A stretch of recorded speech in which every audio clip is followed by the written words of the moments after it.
Esto es Análisis Viva.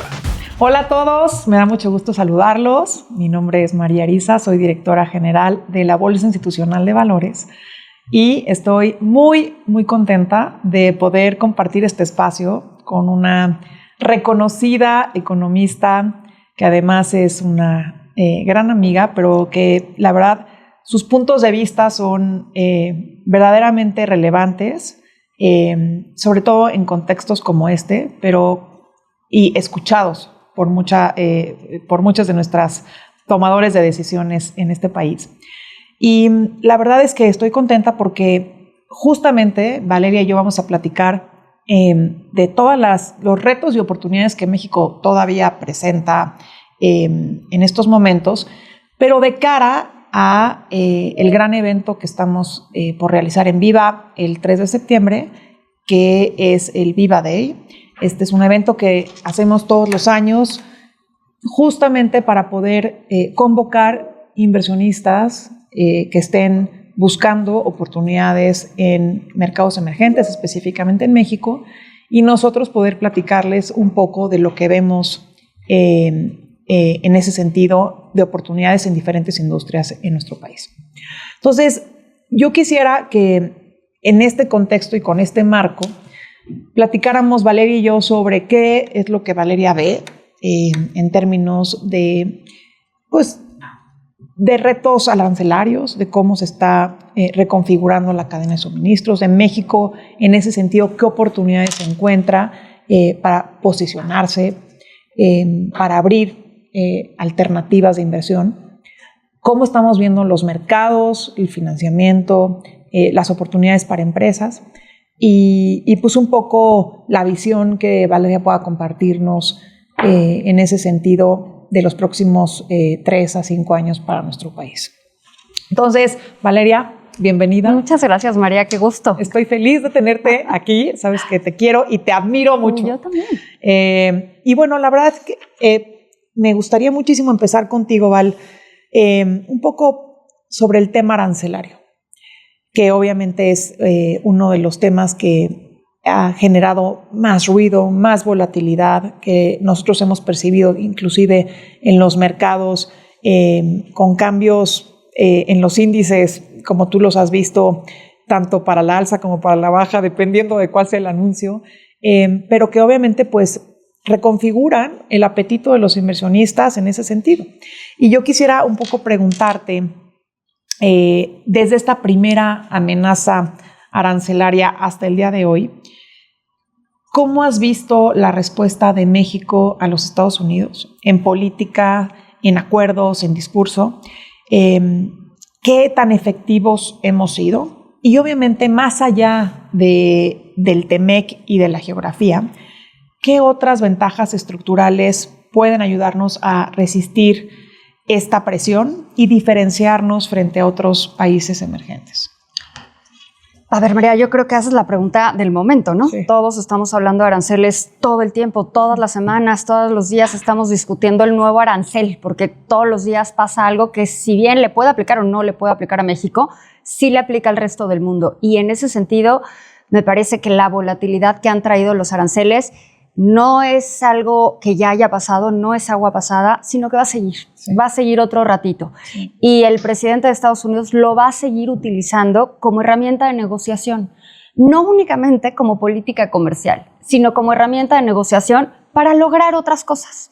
Entonces, no hay que perder de vista que desde el punto de vista de Trump, los aranceles no son solo aranceles, son una herramienta para controlar o para obtener diferentes cosas de diferentes países, lo que sea. Si quiero una concesión en materia de, no sé, se me ocurre una seguridad, en el caso de México, a lo mejor amenaza con materia comercial. Entonces, estamos viendo esta revoltura de objetivos y de intereses. No creo que nos debamos llamar a sorpresa. Eso es lo que vamos a tener, así de sencillo. Habiendo dicho eso, creo que hay algo que también sería prudente reconocer. Yo sí creo que las cadenas productivas estaban demasiado fragmentadas. Durante la pandemia vimos una enorme dependencia de lo que sucedía en China, ¿no? Si de repente en China sucedía algo y se iban a un bloqueo absoluto, pues México se quedaba sin guantes o el mundo se quedaba sin jeringas o no podíamos tener el acceso a los botecitos de vidrio para ponerla. O sea, la fragmentación de las cadenas productivas sí estaba en un punto que me parece que para cualquier otra economía hubiera llamado la atención. Así que a mí no me parece mal una cierta consolidación de diferentes cadenas productivas en la región. Sí. Si los aranceles ayudan a lograr eso, me parecería un logro de los aranceles. No sé si lo logren, ¿eh? No me atrevo a decir que lo vayan a lograr, pero si lo logran, me parece que sería súper oportunidad para México, siempre que nos pudiéramos consolidar como una región, no como país solito, sino como región integrado con Estados Unidos y con Canadá. Si consolidamos cadenas productivas en la región, creo que puede ser de mucha utilidad y de mucho beneficio para México. Ahora, el comercio creo que lo tenemos que entender siempre y no podemos perderlo de vista, que es un juego relativo, de ventajas comparativas. Y al ser ventajas comparativas, estas pueden ir cambiando en el tiempo. Yo creo que hoy México no está mejor en términos absolutos que como estaba quizás a principio de año, pero en términos relativos puede ser que sí esté mejor una vez que se terminen estas pausas. Y aquí es donde entra el rol de cómo ha negociado México. Sinceramente, yo no sé si ha negociado México, porque no lo hemos visto. O sea, sí sabemos todos que el secretario de Economía está continuamente allá y el equipo del secretario de Economía está allá todo el tiempo y están negociando y están hablando, pero no tenemos mayores detalles de las negociaciones y a lo mejor así tiene que ser. A lo mejor las negociaciones tienen que ser en privado y sin que nos enteremos todos de lo que está pasando a puerta cerrada. Sí me parece que la presidenta ha logrado mantener una estrategia de cabeza fría que ha funcionado. Ha funcionado en el sentido de pues por lo menos se lleva la fiesta más o menos en paz en el área comercial, pero no en otras áreas, ¿no? Esa pausa que se dio recientemente en el que se patearon los aranceles otros 90 días, en un principio no me gustó, porque dije, híjole, otra vez, ¿no? Como que de repente ya quieres que haya un poquito más de claridad, pero quizás el tener esos 90 días extra nos permite ganar tiempo en lo que sucede en otras cosas a nivel global. Y mientras esas otras cosas suceden, quizás podemos nosotros negociar de forma más pausada, más tranquila y lograr un mejor trato, de nuevo, en términos relativos, porque además pues tenemos encima la renegociación del TEMEC o la revisión, o ahora sí lo que queramos ver, ¿no? Pero lo tenemos encima y no podemos separar las cosas porque no están separadas. Entonces, ganar tiempo me parece que puede ser muy importante en este momento donde, por ejemplo, lo que hizo Canadá, a diferencia de lo que hizo México, fue un poco provocar, ¿no? Fue decir, sí, pues entonces yo hago esto. Quizás al final del día el resultado fue el mismo, puede ser, pero la relación ha sido muy distinta. Y ahí sí me parece que México lo ha hecho bien, me parece que la cooperación que México ha tenido con Estados Unidos es muy importante y que Estados Unidos lo va a reconocer en el trato arancelario. Pero de nuevo, esto no sé si te hablo de lo que creo que va a suceder o de lo que espero que suceda, ¿no? Realmente me gustaría que sucediera eso y que México saliera mejor librado. Sé que en términos absolutos no va a estar mejor librado, pero en términos relativos, mientras estemos en términos relativos mejor librado, eso es una enorme oportunidad para México. Y si me aprietas, estamos inclusive con una balanza comercial pues superitaria para México, ¿no? O sea, en términos de las exportaciones de México a Estados Unidos en este último trimestre. O sea, aún cuando parecería paradójico que hay este tema de aranceles, México, digamos, en comparativa, parece que resulta bien librado. Resulta bien librado, pero eso de nuevo no sé si es algo temporal, porque lo que todo parece indicar es que Estados Unidos está tratando de adelantar compras, entonces todo lo que le está comprando a México, en este caso, se va a inventarios para poderlos utilizar a lo largo del año, adelantándose a la posible entrada de aranceles. Eso benefició a México en el primer trimestre, en el segundo trimestre. ¿Cuánto tiempo más? O sea, no es algo estructural de la economía mexicana. Pero como tú dices, si lo pegamos a la renegociación del TEMEC, igual eso nos libra. Nos puede ayudar, por supuesto que sí.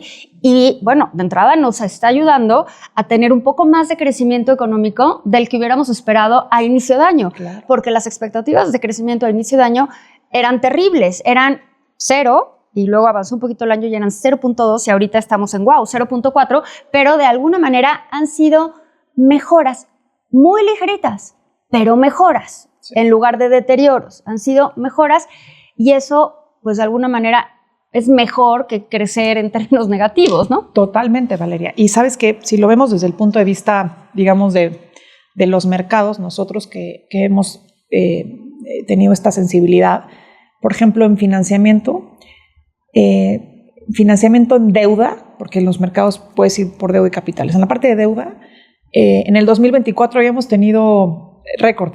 Y en estos primeros 3 meses del 2025 vamos por arriba de eso. O sea, parece que el 2025 vamos a superar inclusive en ese sentido el 2024. Entonces, México está tomando esas oportunidades, está yendo a los mercados, está financiándose. Obviamente hay algunas que están en veremos, sobre todo en la parte de capitales, porque tiene que ver mucho con esta definición de cómo van a quedar el tema del TEMEC, la renegociación, cómo van a estar todo el tema arancelario para muchas empresas, que esos pues, son inversiones de largo plazo.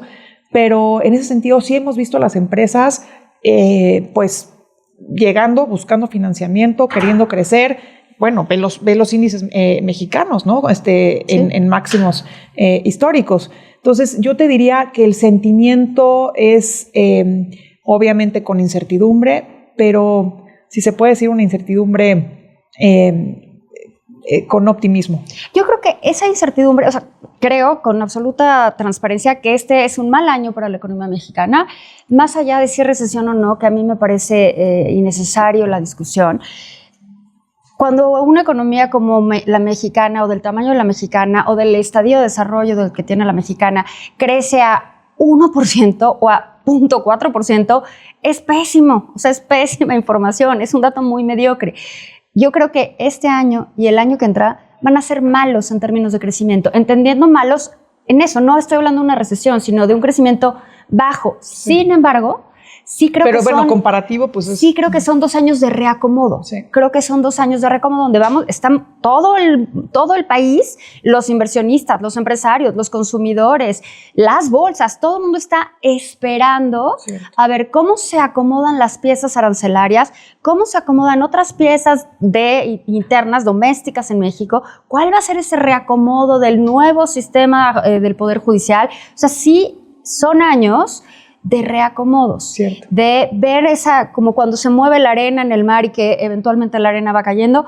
Estamos viendo todavía la arena revuelta, pero irá cayendo poco a poco y entonces tendremos un poquito más de claridad. Yo estoy de acuerdo y por eso no me preguntan mucho, oye, ¿por qué no han habido más IPOs y por qué no hemos tenido más salidas a bolsa y demás? Yo pienso que tiene que ver con justamente que se va a reabrir el mercado de capitales una vez que se tenga esta certidumbre, esta visibilidad, en donde encontremos a los inversionistas en el momento adecuado con una visión de largo plazo. Un poco lo que queremos platicar en Nueva York es eso. O sea, ustedes están aquí visualizando qué pasa en México, dónde están las industrias, dónde están las oportunidades, de cara a los siguientes meses, que obviamente serán de redefinición para México muy importante, ¿no? Y en ese sentido, decirte o preguntarte un poco, ¿tú cómo estás viendo la integración de México regionalmente? ¿Y cómo estás viendo los diferentes territorios en México en términos de competitividad? ¿Qué estás viendo ahí? ¿Cómo realmente estamos integrando a las diferentes regiones? Y si hay una oportunidad para ellas en este nuevo Plan México, ¿no? Supongo que si le haces esta pregunta a cualquiera que analice Estados Unidos o cualquiera que analice España o Alemania, te van a decir, no, hombre, aquí hay muchísimas Españas, muchísimas Alemanias, muchísimas Italias, ¿no? Ajá. En México hay muchísimos Méxicos. Yo te hubiera dicho, hay 2 Méxicos, no, me encantaría decir que solo fueran 2, ¿no? Sí. Hace poco estuve en Chihuahua y los de Chihuahua me dicen, no, es que Ciudad Juárez, y los de Juárez me dicen, no, es que Chihuahua. Entonces, no solo hay 2 Méxicos, hay 2 Chihuahuas y hay 2 Coahuilas y dentro de cada estado hay diferentes zonas que tienen dinámicas súper distintas. Tratando de simplificar lo que vemos, María, es que la competitividad y la competitividad entendida no únicamente con crecimiento económico, o sea, estoy hablando de rentas, de espacio, de mano de obra, de talento disponible, de personas con cierto nivel educativo que puedan satisfacer ciertas demandas de empresas. La competitividad está en el centro y en el norte, básicamente. Sí. Centro y norte. Y el norte incluso tiene estados o tiene pedazos del norte que ya son muy caros. Y entonces que podríamos decir, pues ya no son competitivos, porque han sido tan competitivos que ya se volvieron caros. Y entonces, pues para alguien que quiera invertir en esa región, pues a lo mejor ya no ve esta ciudad, sino ve una que está a un par de horas, que tiene las mismas características, pero que tiene precios mucho más accesibles o mayor disponibilidad de oportunidades en otro sentido. Entonces, lo que estamos viendo es enormes oportunidades en ciertos lugares del norte, del centro y del norte. El sur lo vemos completa y absolutamente rezagado. Me parece bien difícil pensar en un modelo de desarrollo en el sur del país igual que el que tenemos en el centro y norte. Y ahí sí me parece que deberíamos de apostarle a un modelo distinto, ¿eh? No sé cuál, pero si pensamos que el sur va a crecer como creció el norte, me parece que nos estamos equivocando, porque eso no va a suceder. O sea, no va a suceder. Creo que la conversación para el caso del sureste de México tiene que ser otra, una conversación muy distinta. Creo que, por ejemplo, algo que está sucediendo en Yucatán están sucediendo cosas bien interesantes también. Están creciendo enormemente las empresas, la demanda de vivienda, la demanda de talento. Creo que están pasando cosas que nos deberían de hacer que volteemos a ver a ese lugar. Nuevo León es un estado que ha tenido competitividad durante años, ha tenido un crecimiento gigantesco durante años, pero que se ha vuelto muy caro. Y entonces los estados de alrededor deberían de tomar eso como una lección, como una oportunidad. Es decir, si este ya se volvió muy caro, ¿qué les ha dado a lo largo de los años que yo, estado vecino o ciudad vecina, puedo asimilarme y puedo tomar esas oportunidades? Y ahí, eso es lo que me gusta del Plan México. Una de las cosas del Plan México que me gusta es que habla de regiones, más que hablar de un estado o de una ciudad, habla de regiones. Sí. Y los polos de desarrollo toman en cuenta regiones. Sí. Entonces, me parece que la conversación en México tendría que irse hacia allá. Tendríamos que estar hablando no de... Claro, esto le responderá políticamente a cada gobernador, ¿no? Obviamente cada gobernador querrá que su estado sea el que crezca y que su estado sea el que atraiga inversión. Y yo eso lo entiendo muy bien. Pero una ventaja que podríamos obtener del Plan México es pensar más allá de un estado y de alguna manera obligar, en el mejor sentido de la palabra, a que quienes gobiernan estos estados que forman parte de una misma región se sienten y conversen. ¿Cómo le hacemos para mejorar esta región? ¿Cómo le hacemos para atraer inversión a esta región? ¿Cómo hacemos para que el aeropuerto que esté en tu estado también le dé servicio al mío y entonces colaboremos en lugar de competirnos? Y todo dentro de un ánimo de competencia de un país, de lograr hacer un mejor país. Yo creo que el Plan México puede ayudar, no se va a dar solito, no es magia, ¿no? Pero puede ayudar a tener esas conversaciones. Esa conversación me parece que va a ser mucho más difícil tenerla en el sur, por más que haya planes de desarrollo y de polos del bienestar en el sur. Me parece que son conversaciones muy distintas por el nivel de desarrollo que tienen esas diferentes regiones del país, ¿no? Y no sé si estás pensando tal vez en más allá de la conversación y de buscar ¿no? estos polos de desarrollo, tal vez estés pensando en más una política pública específica. Bueno, es, ¿no? O sea, que verdaderamente ataque el problema por tipo de región, o sea, por región. Se necesita política pública, pero además hay políticas públicas, María, que si me apuras, porque cuando habla uno de políticas públicas suena algo súper enredado y súper complejo. Y en la mayoría de los casos lo es. Es complejo, es difícil, tienes que coordinar, o sea, no puedes hacer una política pública desconectada de todo lo demás. Pero me parece que hay una política pública que ha quedado muchísimo a deber y que el país necesita, pero así con urgencia como de 3, 2, 1, y es la energética. Total. La energética es, yo hubiera pensado al inicio de la administración de la presidenta Claudia Sheinbaum que iba a ser de lo primero que iba a cambiar. Cierto. Porque cuando yo veía los datos que nos da el INEGI del valor del sector eléctrico y que es 33% menos el valor del sector eléctrico al que se tenía hace 6 años, dije, esta es como dicen en Estados Unidos, un quick win, ¿no? Si resuelves esto, si abres la llave aquí, todo lo demás se va a ir acomodando. Sin embargo, pues ya estamos por cumplir un año de la administración de Claudia Sheinbaum y no ha cambiado nada en el sector energético, en particular en el eléctrico. Sí. Eso es un misterio, no logro entender por qué no sucede, porque creo que es parte de las razones por las que no se está moviendo el sur, pero el centro tampoco, pero el norte está batallando, no hay acceso a electricidad.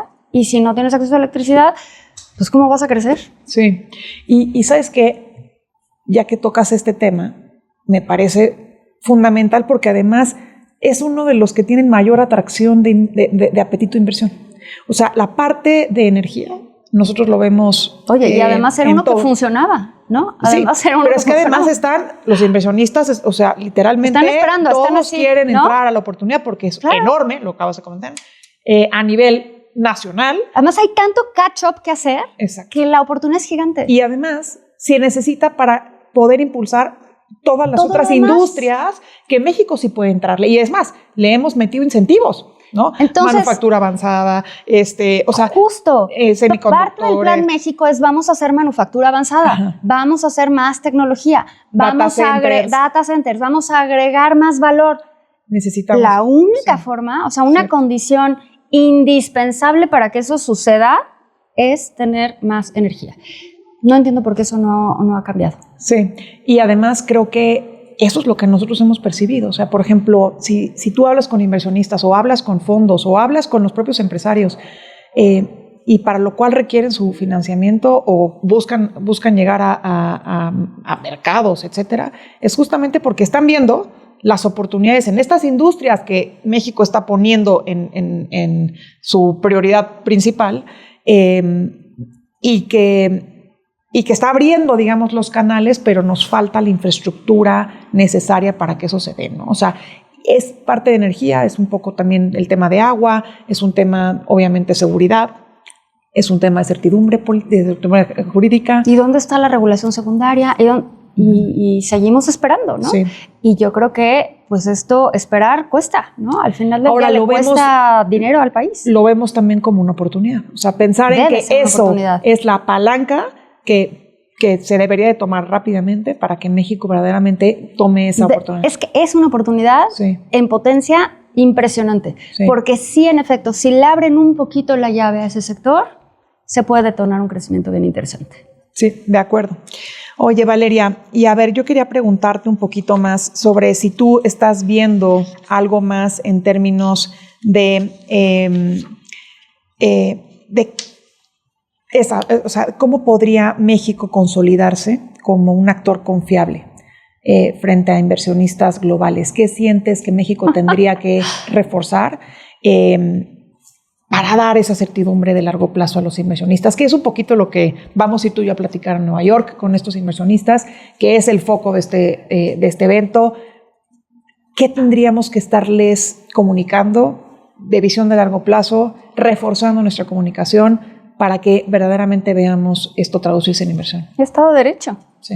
Creo que eso es todo. Estado de Derecho, porque tú puedes mejorar toda la infraestructura energética. Puedes tener las mejores universidades que te generan el mejor talento y tener a los mejores ingenieros, a los mejores técnicos que puedan estar listos ahí. Pero si el Estado de Derecho no funciona, y ojo, con Estado de Derecho no estoy hablando siquiera del tema de seguridad, que eso lo pongo en una cajita aparte y una cajota aparte quizás. Me estoy refiriendo a Estado de Derecho puro y duro. Cumplimiento de contratos, tratar de mantenerse a salvo de células de extorsión por todos lados. O sea, Estado de Derecho. ¿Cómo se hace un país confiable? Pues creo que la única manera de tener un país confiable es cuando tienes un Estado de Derecho confiable. Mientras eso no suceda, va a estar muy difícil, ¿no? Y cuando tienes instituciones que están bien el Estado de Derecho tiene que estar cimentado en instituciones sólidas. Y ahora, pues estamos cambiando esas instituciones, estamos cambiando los cimientos de esas instituciones, estamos cambiando todo el edificio, no sabemos ni cómo va a quedar ese edificio. Entonces, por supuesto que a la complejidad externa, los aranceles, el presidente de Estados Unidos, la bajada del ciclo económico, pues nosotros le agregamos la sal y pimienta de una reforma al Poder Judicial que pues distorsiona el Estado de Derecho, que independientemente que funcionara, no funcionara, lo que tú quieras. Pero ahora estamos formando esas piezas de un nuevo sistema judicial que en teoría empieza a operar en los próximos días y todavía no sabemos cómo va a funcionar. Entonces, claro que esa incertidumbre externa le agregamos nosotros nuestra propia incertidumbre hecha en casa. Eso me parece que es detrimental para la inversión. Entonces, en lo que se consolida, pues sí tenemos que ir viendo cómo hacer de este nuevo sistema, que es el que ya tenemos, ya no podemos soñar con otro, porque ya tenemos salga lo mejor posible. Y eso toma tiempo. Ojalá que ese tiempo no sea un desperdicio de oportunidades para México. Sí, y si lo vemos desde un lado de oportunidad, yo creo que México ha ido en ese sentido fortaleciendo algunas cosas que eran necesarias, y déjame hablarte tal vez desde la óptica de mercado.